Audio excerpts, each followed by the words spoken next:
Je viens d'avoir 65 ans, et prendre de l'âge, parfois, ça a des avantages.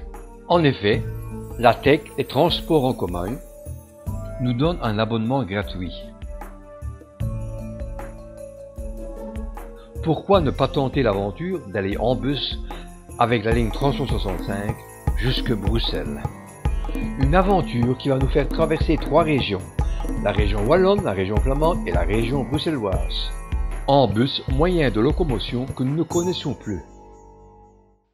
Et nous voilà partis, mon épouse et moi, pour essayer d'atteindre la capitale. Je dois reconnaître que le bus est confortable. On est bien assis sur les sièges. En tant que conducteur de voiture automobile, j'avais perdu l'habitude de contempler le paysage. Le bus ne prenant pas l'autoroute, je découvrais des choses dont j'ignorais complètement l'existence. Des châteaux, des parcs défilaient devant nos yeux.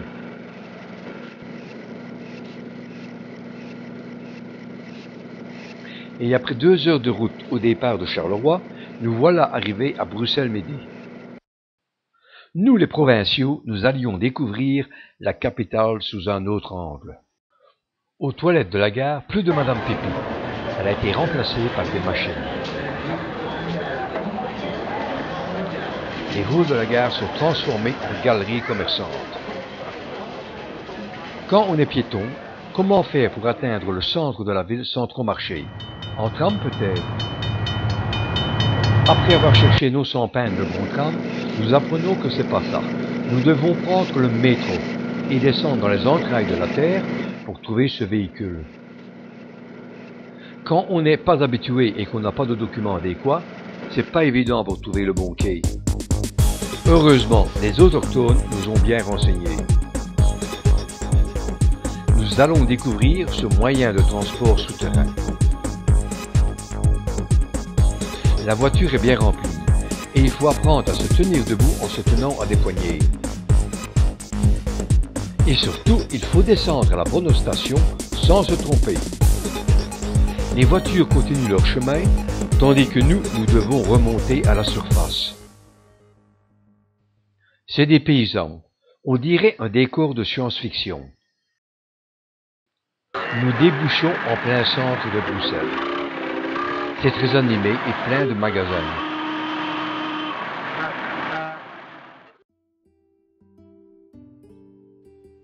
Des buildings futuristes contrastent avec des façades anciennes.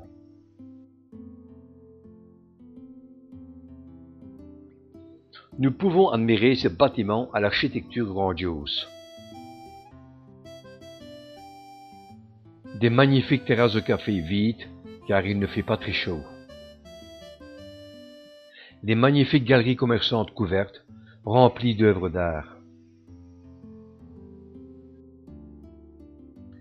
Des magnifiques femmes à la poitrine bien ferme.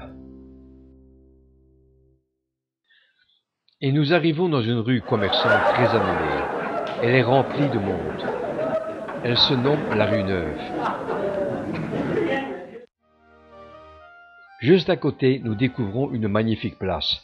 C'est la place des Martyrs. Il paraît que c'est là que se trouve le gouvernement régional flamand.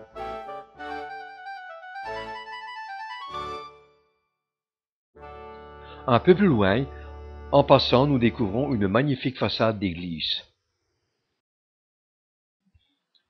Nous avons faim et nous avons fait l'expérience d'un fast-food. Et le temps passe vite et notre escapade est de courte durée. Nous devons rejoindre notre bus. Et pour cela, nous allons réemprunter le métro.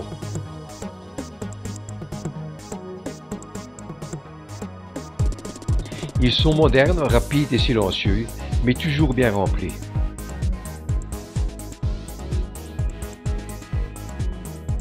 Pour moi, une gare, c'est où les trains s'arrêtent. Mais ici, c'est plus que cela. C'est devenu une galerie commerçante. Alors, nous allons la visiter un peu. On y vend de tout, de l'épicerie à la boulangerie jusqu'au bijoutier.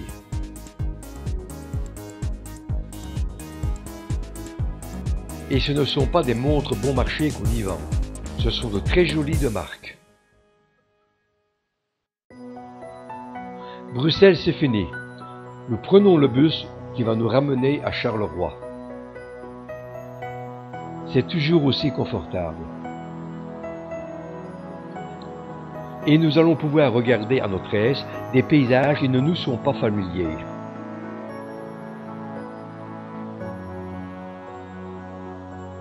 Nous nous laissons conduire sans souci, et cela malgré la circulation qui est dense. Avec tous ces multiples arrêts et tous ces détours, le bus met à peu près 2 heures pour nous ramener à Charleroi. Notre aventure se termina lorsqu'il fit nuit. Nous pourrons dire, nous avons été à Bruxelles en bus.